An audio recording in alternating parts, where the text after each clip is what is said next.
Bienvenue dans le trio économique en duo avec Vincent Gelozo. Quasiment 1,5 avec ma voix à matin. Ça fait dur pas mal mon affaire, mais c'est pas grave.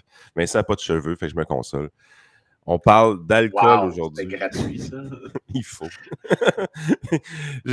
Quand je parle de tes cheveux, c'est vraiment que je manque d'imagination ce matin-là. Là. Je me replie sur les affaires faciles. Écoute, déjà que le stock n'était pas élevé. Hein?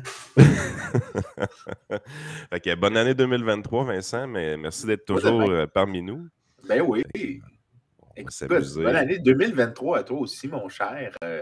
On espère que 2023, comme toutes les tendances du passé, soit à l'amélioration relativement aux années précédentes, parce qu'aucun média va réussir à mentionner que le monde continue de s'améliorer malgré les meilleurs efforts des politiciens de faire le contraire.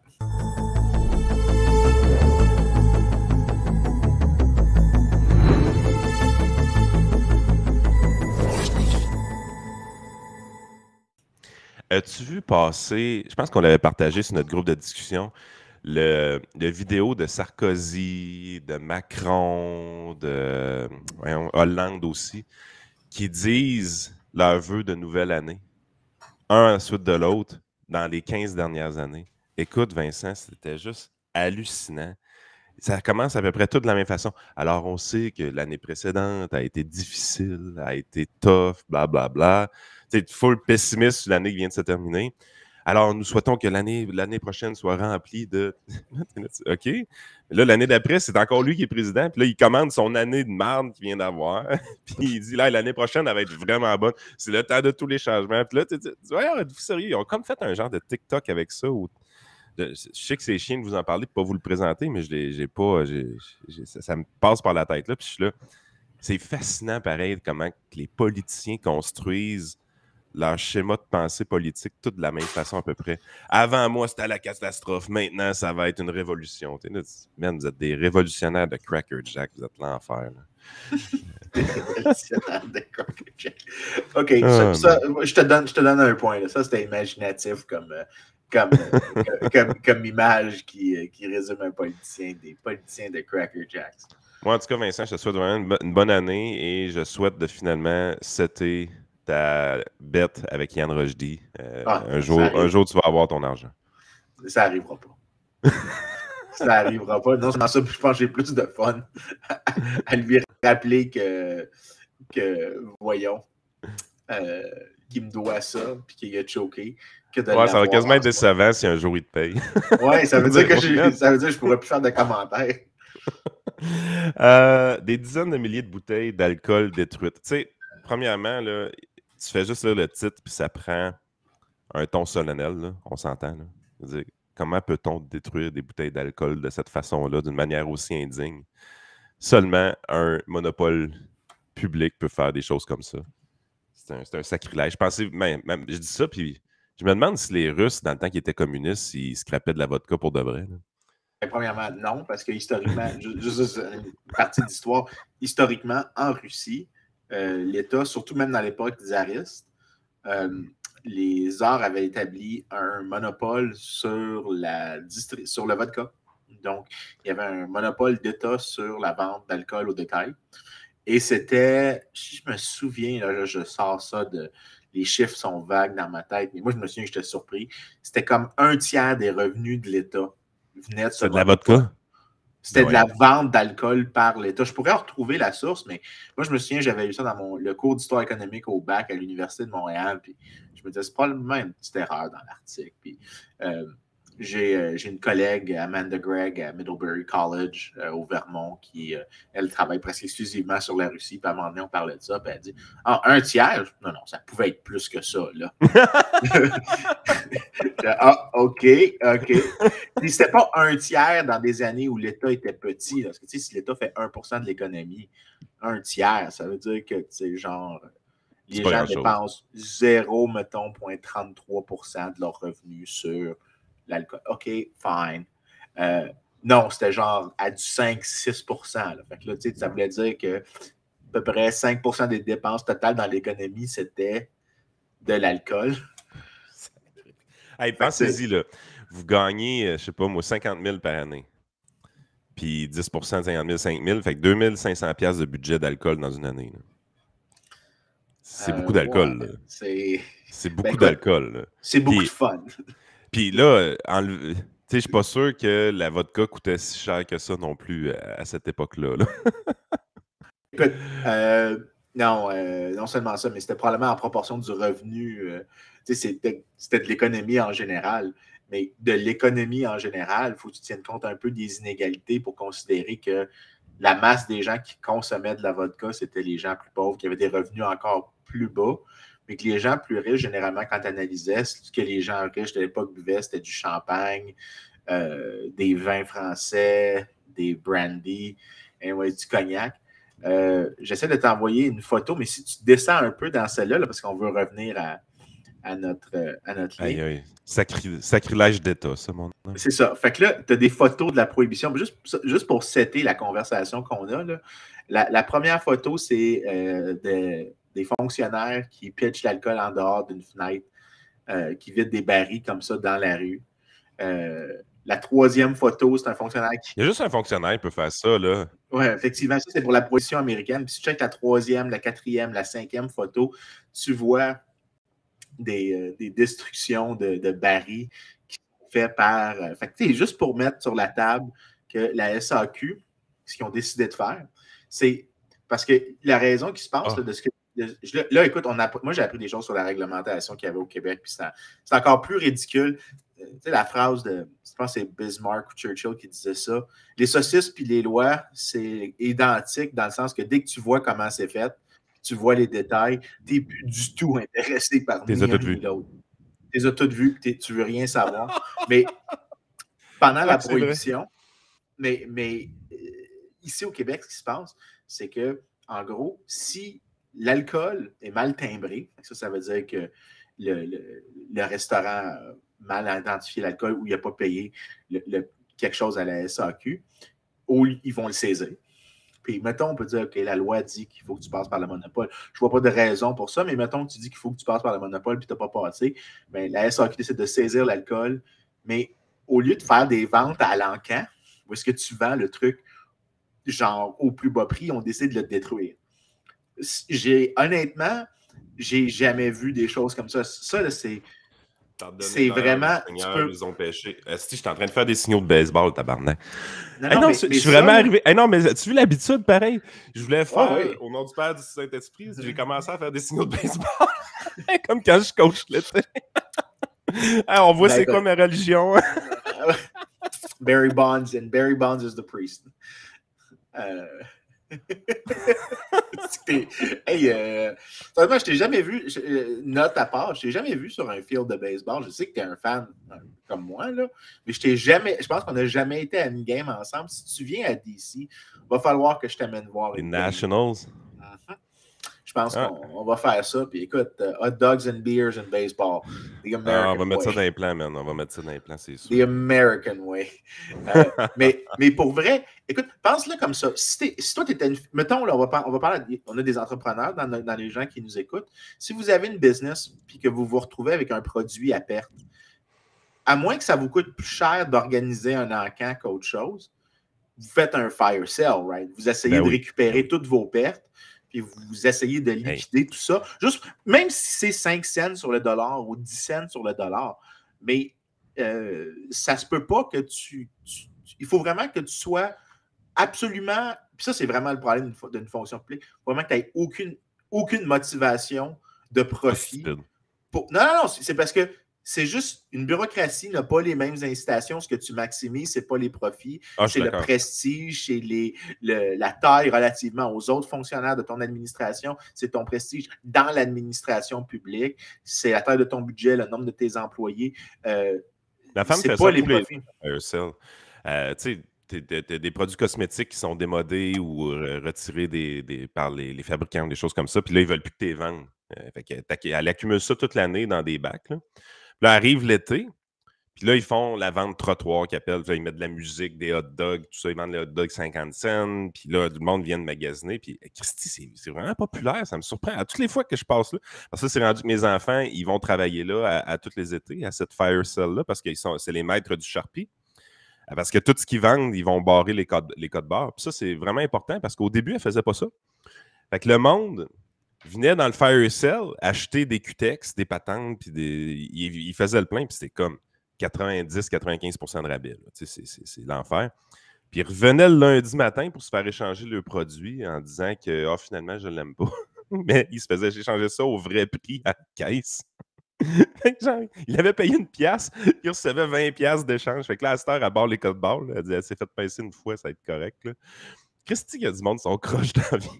Juste de penser de faire ça, tu dis, est-ce que t'es crosseur, man? Ben écoute, puis... Ah, vas-y. Ouais, puis ils font ça tous les ans. Puis elle, ben, évidemment, cette Fire Cell-là, elle prend les profits puis elle donne ça à un organisme de charité carrément. Là, fait que l'organisme de charité est content.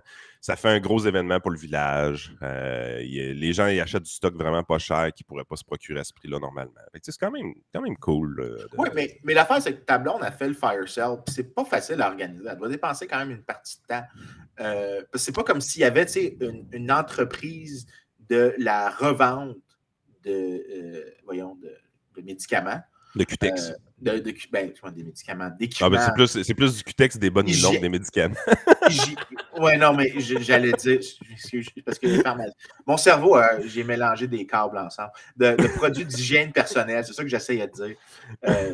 Mais, anyways, ça serait. Mais quoi qu'il devrait y avoir un marché de la revente des médicaments, si tu me demandes, parce que ouais. les marchés s'améliorent toujours la location des ressources. Non, quand ils reviennent avec des médicaments, les patients, par exemple, ils ont changé de posologie, ils ont changé de médicaments, tout ça, c'est détruit tout le temps. Là, ça, le côté hygiénique de tout ça, ils ne veulent pas le remettre en marché.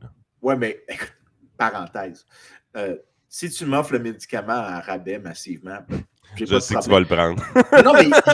non, mais l'idée, c'est que tu devrais donner aux gens le choix. Tu forces les gens à acheter un gradient de qualité que peut-être ils ne sont pas prêts à vouloir. Là. Les gens doivent arrêter de faire ça. Quand l'État fait de la réglementation sur la qualité, c'est que tu présumes, la justification pour la réglementation sur la qualité, c'est que la personne qui produit le service a tellement plus d'informations que la personne qui l'achète, que lui a une incitation à agir avec malveillance à l'égard du consommateur. Mais dès que le consommateur a un certain niveau d'information qui est capable de faire le trade-off, ben dans ce cas-là, tu n'as pas de raison sur la justification, sur la réglementation parce que la personne fait un choix conscient qu'elle est prête à échanger le prix plus bas pour la qualité, avec la qualité moins basse, parce que ce qu'il veut, c'est juste d'avoir, mettons...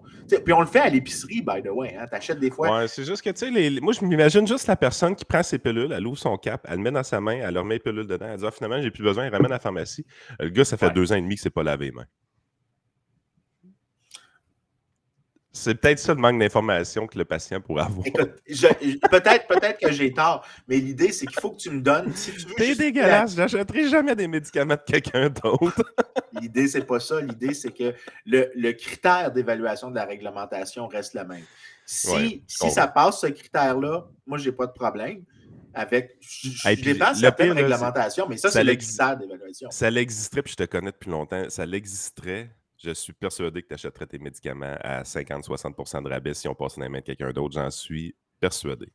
Tu serais ce genre de gars-là. Mais écoute, je suis assuré, fait que je m'en fous. Mais c'est mon assureur qui décide ce que je dois prendre à toute fin pratique. Là. Mais ceci dit, pour revenir à l'alcool, ta blonde, quand elle a fait ses fire sales, elle, il faut qu'elle développe l'infrastructure d'un encan à toute fin pratique. Oui. Pour l'alcool, il y en a partout. Je veux dire, Sotheby's, Spectrum Wine. Écoute, tu peux, juste pour le fun, là, j'ai écrit sur Internet, j'ai été sur Google, Google, j'ai écrit Online Alcohol Auctions. Charity Buzz, Epic Sellers, YouBooze.com, Live YouBooze.com, man. Yes. YouBooze.com. YouBooze.com. Site puis web. Ça, c'est pas juste les résultats génériques, c'est des adverts que Google me donne. Live Auctioneers, Invaluable.com, Whiskey.auction, Unicorn Auction, Sotheby's, Whiskey Auctioneers, Leland Little, Spectrum Wine, Christie's, Zacky's, RemedyLiquor.com, I want to go to that one. Irongate.wine, AckerWine, c'est tous des sites d'encans. Donc, il y a des gens là, qui ont développé, parce qu'il y a un marché pour la revente de vin, qui ont développé un marché qui fait la revente. Donc, il existe une infrastructure avec laquelle tu pourrais faire une sorte de sous-traitance ou même demander à un de tes employés de faire une liste, de faire l'inventaire, puis d'aller les mettre sur des sites web décentralisés. Il doit en exister. Il y a uniquement... Parce que la seule raison que tu ne ferais pas un fire sale, c'est si le fire sale te coûte plus cher que les revenus que tu t'attends de ça. Ce qui est raisonnable. Tu pourrais dire c'est mieux que je fasse juste pitcher ça au vidange. Encore là, check, regarde ce que ma femme fait. Elle ne fait pas d'argent avec ça, elle donne à un organisme de charité. Mais pour la mission corporative de l'entreprise, oui, c'est une dépense, mais c'est une dépense / bienfaisance marketing dans le budget. C'est le genre de choses qu'une compagnie doit faire dans sa localité et dans sa communauté. Là. Ta blonde ne ferait pas le fire sale si donner l'argent que ça coûte d'organiser le fire sale, le montant serait plus gros que les revenus du fire sale. Elle serait mieux de faire un chèque tant qu'à ça à l'organisme. C'est ça. Ta blonde est assez... Parce que c'est une personne qui fait des calculs sur un marché économique, pas un marché politique. Les gens sont toujours rationnels dans les deux marchés, c'est juste que les incitations sont dramatiquement différentes. Sur le marché politique, ce que tu maximises dans ta fonction de ce que tu essaies de maximiser, c'est soit des votes ou du prestige, parce que le bureaucrate, lui... son avantage, c'est la taille de son administration, de son groupe à lui et aussi de son budget net. C'est ça qui est en train de maximiser, c'est à quel point tu as un gros budget. Si tu dépenses davantage, ben, c'est pas vraiment à ton avantage dans ce cas-ci. Fait que la SAC, la seule manière que tu peux interpréter ça, c'est que absence de motivation, de profit, le résultat, c'est qu'on va préférer détruire des quantités phénoménales d'alcool. Ça, là, c'est quand même assez surprenant. 80 000 bouteilles de vin, c'est... écoute, j'essaie de penser. Oui, c'est beaucoup de party, mais j'essaie de penser. Un hectolitre, une bouteille de vin, c'est à 750 millilitres, mettons. Ouais. Un hectolitre, c'est... J'essaie de me rappeler, c'est à peu près... j'oublie tout le temps. Non, un hectolitre, c'est 100 litres. Je fais tout le temps une petite erreur, je suis sûr si c'est 100 ou 1000. Mais en gros, 80 000 bouteilles, parce que c'est ça le chiffre là, qui donne, 80 000 bouteilles 60 000 litres. Par 0,75, tu as à peu près 60 000 litres de vin qui ont été pitchés au vidange. Mettons, 65, 66, quelque chose comme ça, je pense.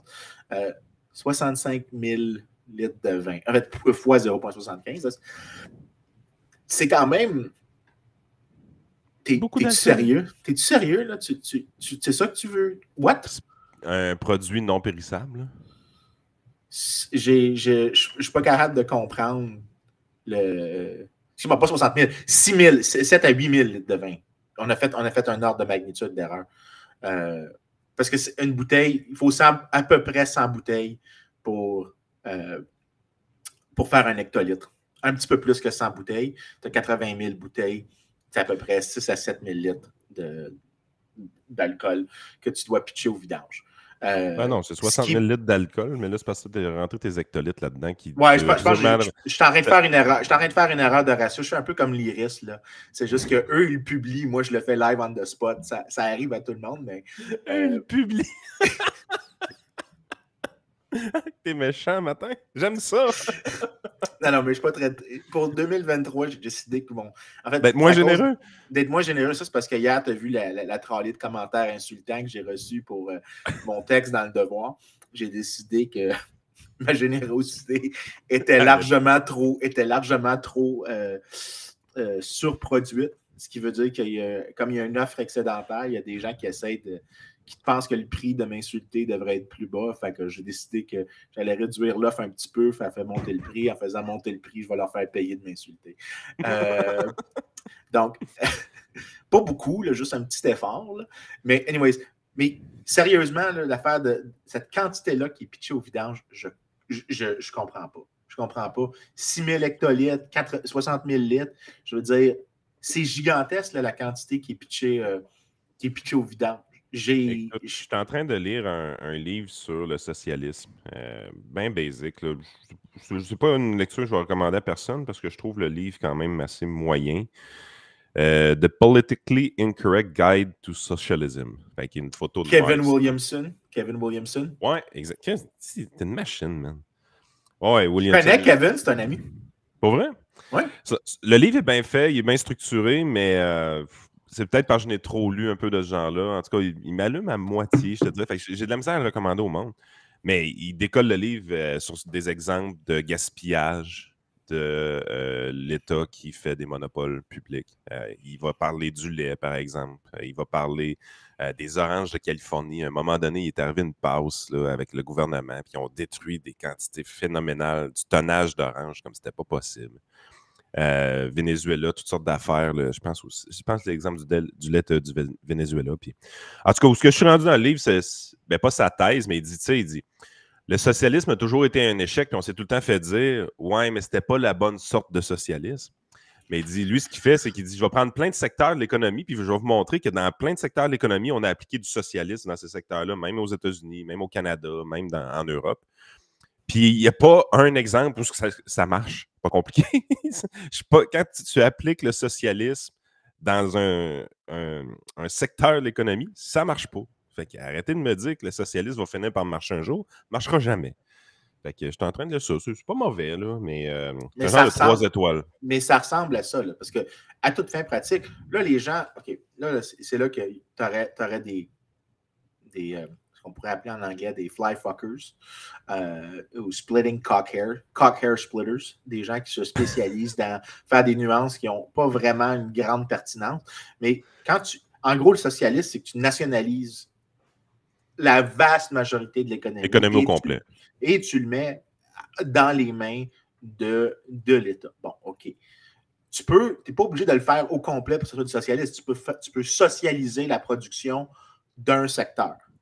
Bien, la SAC, c'est ça. Tu as socialisé la distribution et une vaste partie de certains types de ventes. Parce que tu sais pas la vente. Est-ce que le Québec est communiste? Non. Est-ce que le Québec est socialiste? Non. Est-ce que la vente d'alcool au Québec est socialiste? Définitivement. Vous comprenez le point? Oui, c'est ça. L'idée, c'est bien résumé. Là. Mais tu vois, ce qui est encore plus sidérant, c'est pas juste la quantité d'alcool, parce que tu peux trouver des exemples comme ça, comme la prohibition aux États-Unis, où est-ce que, dans ce cas, ce que tu as fait, c'est que tu l'as socialisé et ensuite tu l'as interdit. C'est que tu t'es dit, personne n'a le droit de produire, sauf l'État s'il décide de le faire, mais j'ai décidé de ne pas le faire. Donc, la prohibition, à toute fin pratique, c'était une forme de socialisation. Mais, mettons ça de côté. Au Québec, on a socialisé ça, et comme tous les autres cas, effectivement, tu as des histoires d'horreur qui se produisent.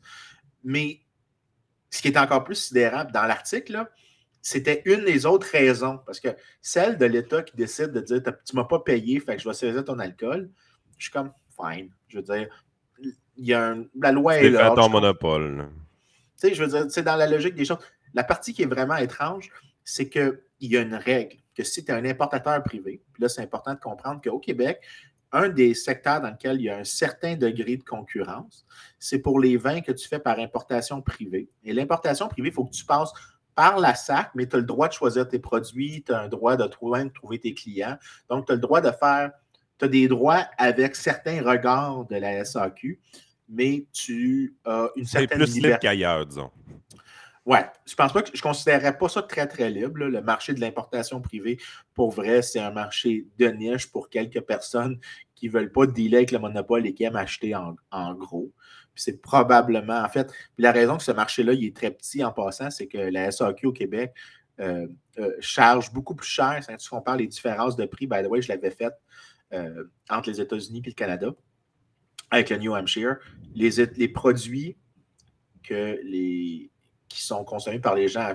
Plus le prix d'un bien est bas, plus la SAC a un markup élevé relativement au prix compétitif.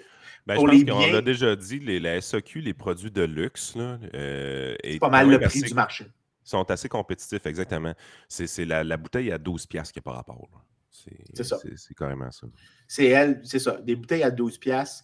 Écoute, j'en ai une que j'ai pu trouver. En fait, j'ai même comparé. Je l'ai ce vin-là, c'est un vin californien. J'ai la Californie, comme je l'ai dit à maintes reprises. Je pense que c'est un État américain qui devrait être littéralement expulsé de l'Union. Attends un peu, t'es pas comme sortons les poubelles, toi, tu veux pas le nuker, cet État-là? Là? Non. Moi, je pense let them fail on their own. OK. Vous voyez comment on est plus généreux de notre côté? Eux autres, quand ils trouvent qu'un État comme la Floride n'a pas de bon sens, ils veulent le nuker, sacrifice. Mais c'est des bonnes personnes, ces gens-là. Oh oui, c'est sont du bon bord. Il y a toujours des bonnes personnes qui méritent d'être détruites. Je suis sûr que tu aimais eux en 1945. Je suis sûr qu'il se trouve une justification pour n'importe quoi de bombe atomique. Ben oui, mais écoute, là, je veux dire, les Japonais, c'est des capitalistes. Je suis sûr qu'ils diraient niaiserie de même. Tu peux pas. Écoute, le degré de stupidité de sortons les poubelles et je pense continue de me surprendre. Quand on n'aime pas un État, on les laisse juste sortir de l'Union. Oui, mais en fait, on les invite à sortir. Tu fais ça avec Montréal? Non. Je fais ça avec le plateau. Ah, OK, fair enough. Ça, j'embarque. OK. Ouais, mais j'ai du temps vu ça plus facile de juste Montréal, l'île, tu es capable des restreindre. Tu peux mettre des grosses douanes pour pas qu'ils sortent de chez eux. Mais tu as raison, le plateau serait peut-être plus justifié. Ben, en fait, moi, je vois aussi la République de Saint-Lambert sur la rive sud de Montréal, parce que je dis que je suis de Montréal, mais en réalité, je suis de la petite ville de Saint-Lambert à côté, qui est la plus belle chose autour de Montréal qui existe. T'es un wannabe Montrealer. Non, mais moi, ce que je veux, c'est être le prince de Saint-Lambert. Parce que ça devrait devenir une principauté, un peu comme Monaco. C'est ça que ça devrait être. Ça, c'est parce que c'est un rêve équivalent à celui de mon île dans les Caraïbes. Mais Prince de Saint-Lambert, si tu m'offres l'île dans les Caraïbes puis Prince de Saint-Lambert, je te jure que je vais y penser vraiment, mais vraiment doucement. Même si tu me payes même si tu me payes aucun salaire, okay? Mais que c'est un titre officiel, qu'il y a une principauté, là, puis qu'on est un polity à part, je vais y penser sérieusement.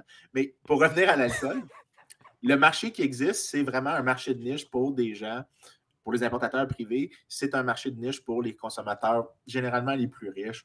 On parle peut-être de 15 à 20 000 clients uniques. Ah, c'est marginal. C'est pas plus que 15 à 20 000 clients uniques.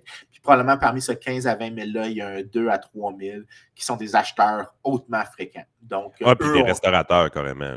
Oui, aussi. Ben, c'est ça, mais je les considérais comme des clients uniques.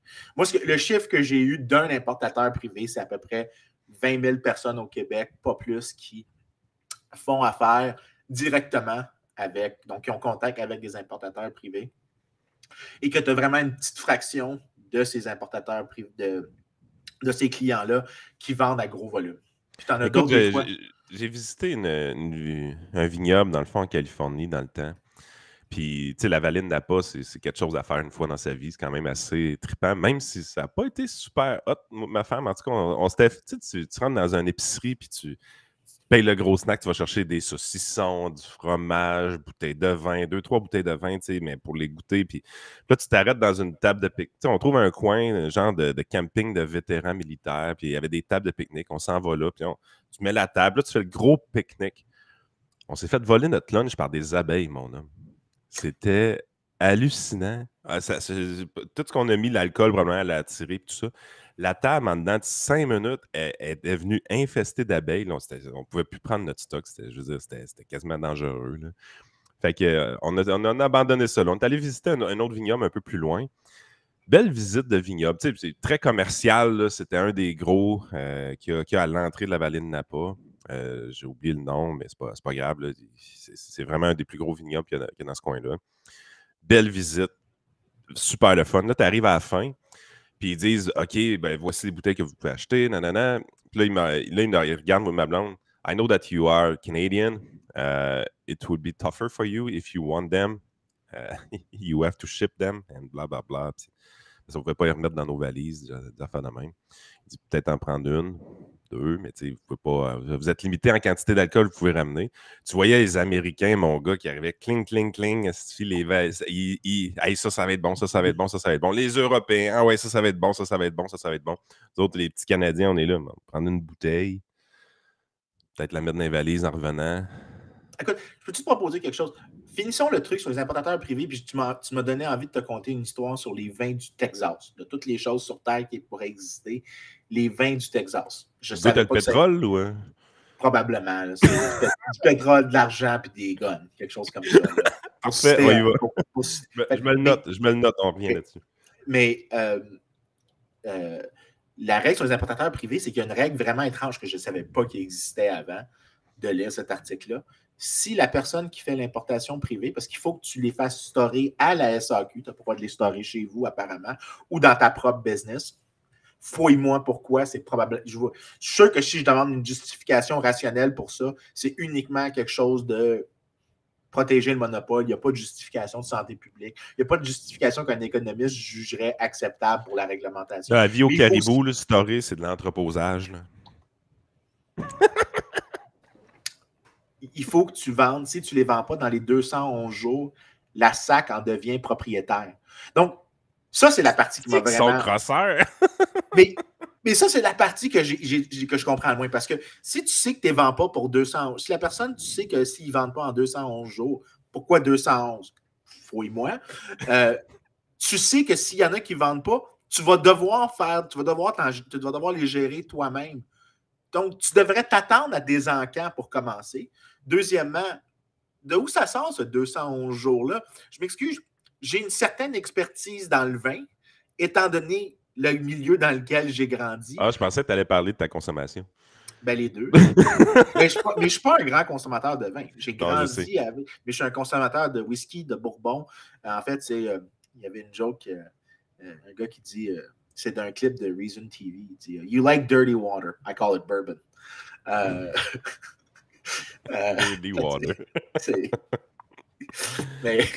mais anyways, quand je te dis, j'ai une certaine expertise, mais je pense que le vin, ça vieillit bien.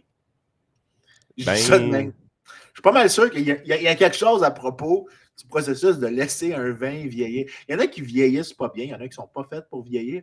Mais généralement, c'est dans la catégorie de l'entrepôt des importateurs privés, tu es probablement dans les vins qu'on s'attend à être conservés pour une certaine... Je ne suis pas un expert.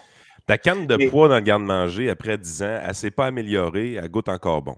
Ton vin, après 10 ans, généralement, il s'est amélioré.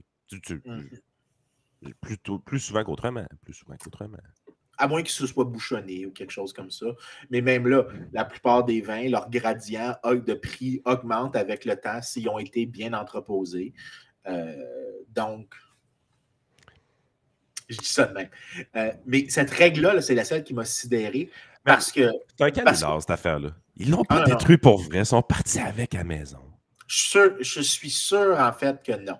C'est probablement la chose que je suis sûr que l'administration de la SAC interdit aux employés de faire ça parce que le scandale qu'il y aurait serait tellement fort, serait l'enfer. Je suis sûr qu'il y a des mesures très diligentes qui sont mises de l'avant pour éviter ce scandale. Parce que si tu es un fonctionnaire, la dernière chose que tu veux, c'est de l'attention médiatique.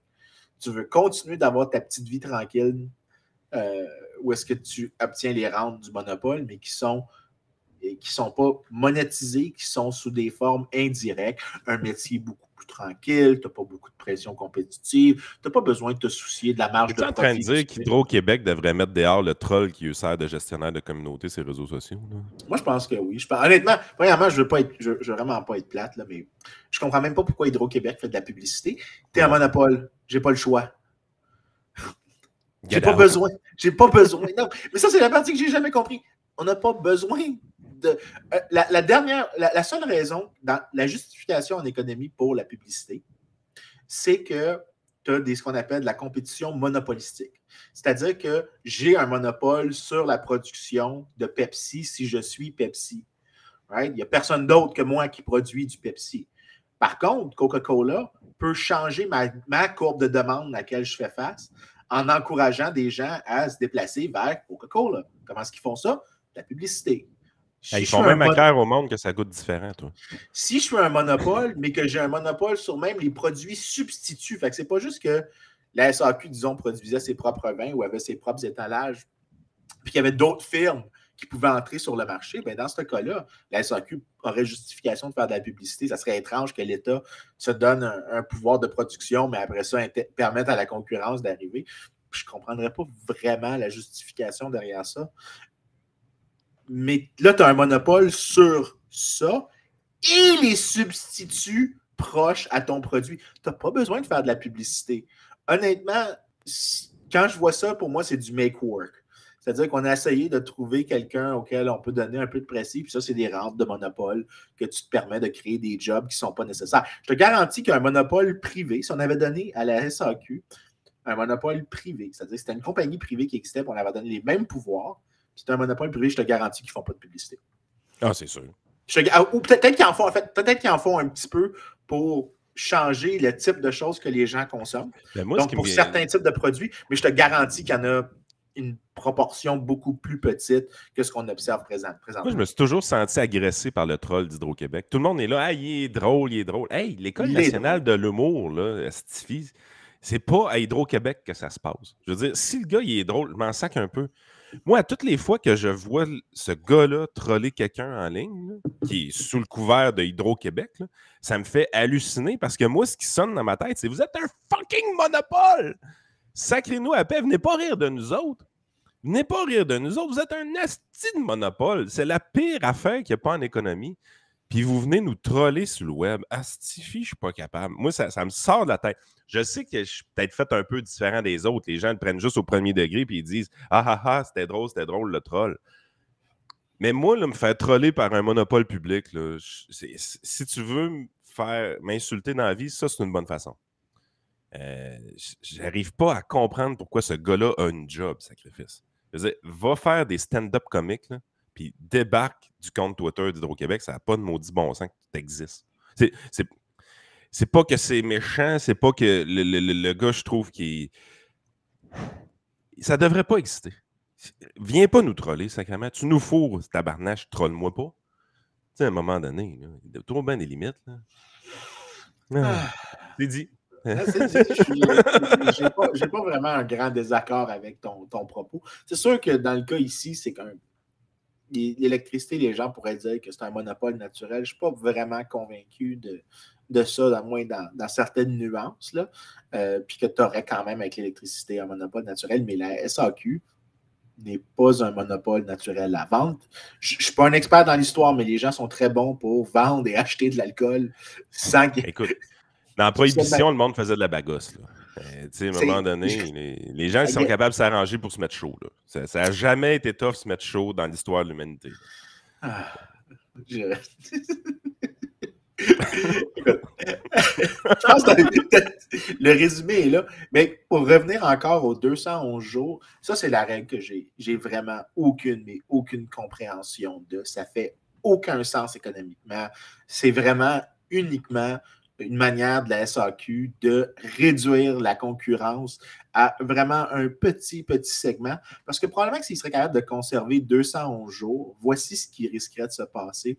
Tu aurais quelqu'un qui pourrait juste se servir de leurs installations et préserver des larges quantités d'alcool sur place et réussir ensuite à les écouler à des prix très compétitifs parce que tout ce que tu as payé, c'est les frais de storage, d'entreposage à la SAQ dans ce cas-ci. Mais la réponse de la SAQ, je suis sûr, ça serait quelque chose du genre, il faut, à un moment donné, c'est pas à moi de payer, c'est pas à moi de gérer, de produire des installations pour des importateurs privés. Les baptêmes. Parfait. Soit tu les... Non, oublie cette affaire-là, je pense même pas qu'ils devraient avoir le droit de les saisir. Tu devrais dire, crée tes propres entrepôts. Laisse-les créer des entrepôts. Si je suis un restaurateur, disons, un des meilleurs restaurants à Montréal, la Queue de Cochon ou le Pullman, qui est un bar à vin, pourraient eux-mêmes y trouver quelqu'un et eux-mêmes transiger des quantités de vin qui sont celles qu'eux désirent. Je ne sais pas si le Pullman est encore ouvert, j'espère, j'aime vraiment beaucoup cette place-là. Les quantités que tu importes. C'est un bar à vin. C'est un super bar à vin. Ou acheter des vins au verre, probablement, dans le fond. Tu achètes des vins au verre, mais ils ont une cuisine incroyable. Mais aussi, les vins, la carte des vins est exceptionnelle. La seule place dans le monde que j'ai vu qui avait des cartes de vin aussi riches, c'était quand j'étais en Grande-Bretagne, à Londres, ou quand je travaillais brièvement quand j'ai fait une visite d'une Les semaine Anglais à Paris. savent pas cuisiner, ils savent pas faire du vin, mais ils savent en boire puis manger, par exemple. C'est pas vrai, ça. C'est pas vrai. OK. Mais un autre point de quelque chose qu'il faut mentionner. Pourquoi la cuisine anglaise versus cuisine française? Je vais expliquer quelque chose aux auditeurs, puis on peut la mettre dans le Patreon. C'est l'explication économique des différences. Steak and egg. Je vais expliquer pourquoi la cuisine anglaise est comme elle est relativement à la cuisine française, mais qu'en réalité, quand tu regardes un petit peu en détail, il y a des plus grosses similarités qu'on réalise.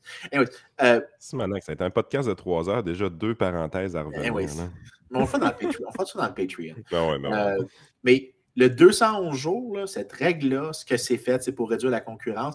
Parce que s'ils permettaient le 211 jours, la SAC, n'importe quelle entreprise, soit ils augmenteraient les frais d'entreposage normalement pour utiliser leurs installations, ce qui est un peu compréhensible, ou tu leur permets d'avoir leurs propres installations d'entreposage.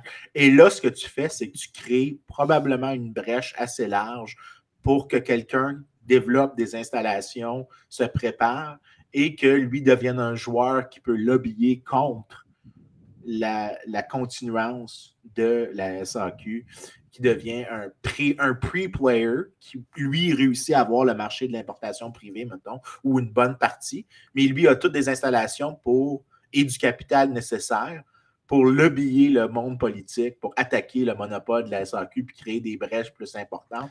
Donc, pour le bureaucrate à la SAQ, la règle du 211 jours, ce n'est pas une affaire de maximisation de profit. Je te garantis que la justification, c'est une justification de protection. Non, de protection contre le risque potentiel qu'il y ait des joueurs qui vont menacer le statut qu'ils ont comme monopolistes. C'est vraiment, je te garantis que c'est ça. C'est une règle de même est tellement ridicule que la seule explication qu'il peut y avoir pour une règle comme ça, c'est vraiment je ne veux pas perdre mon comfy cushion. Puis le politicien probablement a acquiescé parce que un des syndicats les plus forts au Québec, c'est le syndicat des employés de la vente au détail à la SAQ, qui est probablement en fait le syndicat qui est le plus déplaisant à gérer avec. J'ai eu des débats avec un d'entre eux une fois. Quel être humain. Le gars, je pense, s'appelait Martin Poirier. Je pense que c'est ça son nom. Lui, puis un autre qui s'appelle Éric Monpetit, mais qui n'est pas un syndicat, qui est un gars de l'IRIS. Deux êtres humains d'une déplaisance. Tu sais, l'attitude revendicatrice, combative surtout. Pas que c'est possible d'avoir un désaccord civil, c'est que si tu n'es pas d'accord avec eux, tu es fondamentalement Hitler. C'était à la limite ça qui était. Je ne suis pas capable de ces deux personnes-là. C'est d'une. En tout cas, oui, effectivement, manque de générosité. Anyways, la règle du 211 jours, c'est le truc dans l'article. Allez lire l'article de la presse. C'est rare qu'on a passé autant de temps sur un article de la presse. Non, puis ça, c'est du vrai journaliste, ça. Tu sais, des fois, on dit tout le temps que c'est des militants. Vous savez, le discours qu'on a de notre côté par rapport aux médias, il n'est pas très gentil. Mais cet article-là, c'est un article de journaliste. Fait que Nathaël Morissette, Stéphanie Bérubé, je ne connaissais pas vos noms avant et c'est correct que je ne connaisse pas vos noms parce que vous êtes des journalistes d'enquête, de ce que je comprends, ou de choses comme ça. C'est à ça que vous servez, les journalistes. Si vous produisez du contenu comme ça, vous avez votre raison d'être. C'est plate, là, mais c'est la réalité. Puis l'article est bien fait. J'ai aucun problème avec cet article-là, sérieusement. C'est rare que ça arrive à la presse. C'était pas rare, il y a 15 ans, là, mais à cette heure, c'est rendu rare.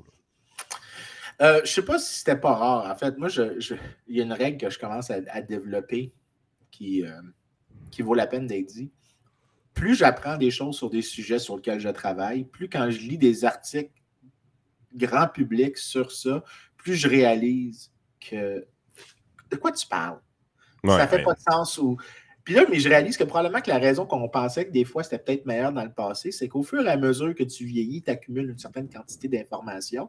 Donc, tu es mieux capable de juger de la qualité de ce que tu lis. Et la proportion de ce que maintenant tu es capable de voir n'est pas si bon que ça, grandit avec ton âge. Donc, tu réalises. Ouais. Moi, honnêtement, je le réalise que la raison que j'ai arrêté de lire les médias, c'est que j'ai réalisé que souvent, ça ne fait pas de sens, ça. C'est un raccourci. Donc, je te dirais que je suis convaincu que le journalisme, c'est pour ça que je reviens à quelque chose qu'on dit souvent, je pense qu'on peut closer sur l'alcool. Tu sais, quand je dis arrêtez de lire des médias qui doivent produire quotidiennement des choses, parce que tu deviens un généraliste dans la vacuité.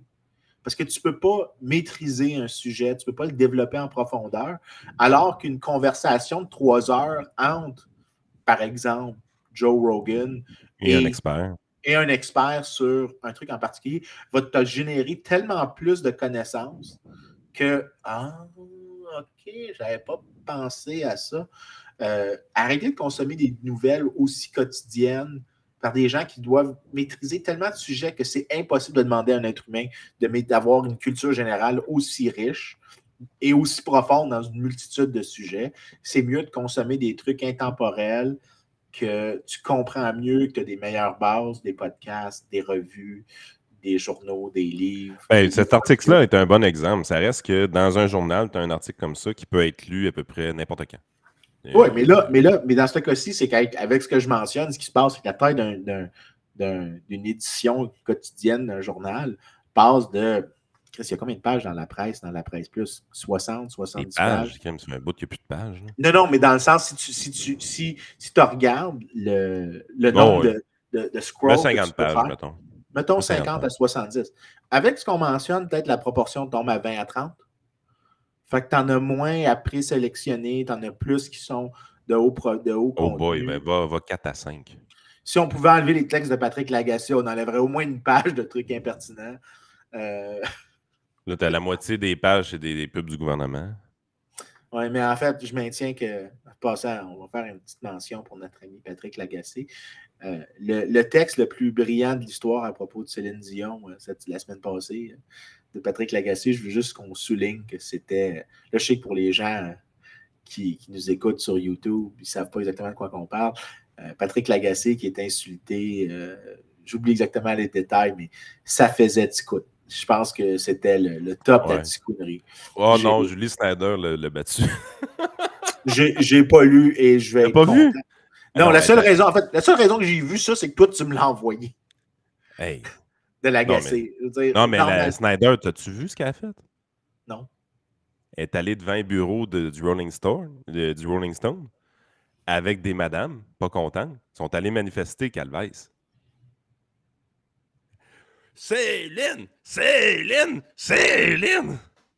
On veut Céline! Elle s'est fait interviewer par des journalistes en face. Ah ouais, Julie, la syndicaliste, mon homme. On veut Céline dans le top 200! Une vraie crise de honte, ce Québec-là, des fois. Mais le pire, c'est que, who cares? Sérieusement. Ouais, mais ça fait ticoune. Crois-moi, je suis sûr que Céline, elle s'en fout. Ben oui, elle s'en fout. Je veux dire, quand tu as un show à Vegas, là, puis tu n'es pas dans un show dans un motel sur le bord de la I-66, là. C'est-tu la I-66 qui traverse? Tu n'es pas sur un motel sur le bord de l'autoroute. Je pense, à quel hôtel qu'elle est, là, j'ai oublié. Mais elle est à un des top 10 hôtels. C'est pas au Caesar, ça? Ouais, mais moi, j'étais plus sûr que c'était le Bellagio ou le Caesar. Tu sais, il y a comme... Tu vas à Vegas, là, t'as le Baileys, t'as le Trump Hotel, qui est un des gros. T'as le Caesars, Bellagio. Céline Dion, final shows at Caesars Palace, Mirage. 2018. Top Hotels in Vegas. J'essaie de me rappeler les top 5. Ah, le Bellagio, le Venetian. C'est le Venetian que je cherchais, que je me rappelais. Bellagio, je pense que c'est un des plus beaux, sérieusement. C'est un de ceux-là que j'ai le plus aimé, ça. Je ne m'ostinerai pas avec toi là-dessus. Moi, je le trouve beau. Puis je me souviens, quand j'étais petit, mon père m'avait amené. Il y avait, dans le temps, il y avait le Hilton de Vegas avait une exposition uniquement Star Trek. Genre, un étage complet des sets de Star Trek. Puis je pense que j'avais 13, 14 ans, mon père m'avait amené. Mais mon père voulait aller au Bellagio, pas à l'hôtel Hilton dans lequel l'exposition était, parce que lui, il trouvait le Bellagio très beau, mais aussi, il voulait aller jouer au blackjack. Puis je me souviens que j'étais rentré dans le Bellagio avec mon père et je trouvais ça, c'était... Écoute, t'es un enfant de 13 ans, là. Tu peux être facilement impressionné à Vegas à 13 ans. Je comprenais pas que ce truc-là pouvait exister. Et je te dirais que peut-être je post-rationalise, mais je me disais, c'est beau faire de l'argent. Parce que, non, mais pour vrai, ça avait l'air d'une opulence incroyable. Puis j'étais là, j'étais comme, je pense honnêtement que je me souviens l'émerveillement que j'avais à voir ça. Puis je suis sûr que c'est probablement la première grosse pensée capitaliste que j'ai eue. Je me suis dit, c'est beau l'opulence. Là, je suis sûr que je n'ai pas utilisé le mot l'opulence. C'était probablement une pensée beaucoup plus Québec solidaire en termes de substance. C'était comme. Mais je me souviens que j'étais absolument fasciné de voir le Bel-Âgé. Maintenant, pour revenir. Les fontaines! Je t'ai ému! Je t'ai ému! Les fontaines, je pense que c'est en face du Venetian, par contre. Ah, ça se peut. Je mets là. J'oublie tout le temps, mais le strip, là. Céline, je suis sûr qu'elle s'en fout, étant donné qu'elle est à un de ces hôtels qui est au top de la liste. Maintenant, pour finir avec l'agacé, parce qu'on peut le mettre de côté, lui, puis ses affaires. Non, les fontaines, c'est bien le Bellagio, je suis pas fou. OK, my bad. C'est vraiment moins cave que je n'ai l'air. Ouais, mais t'as l'air très cave. Anyways,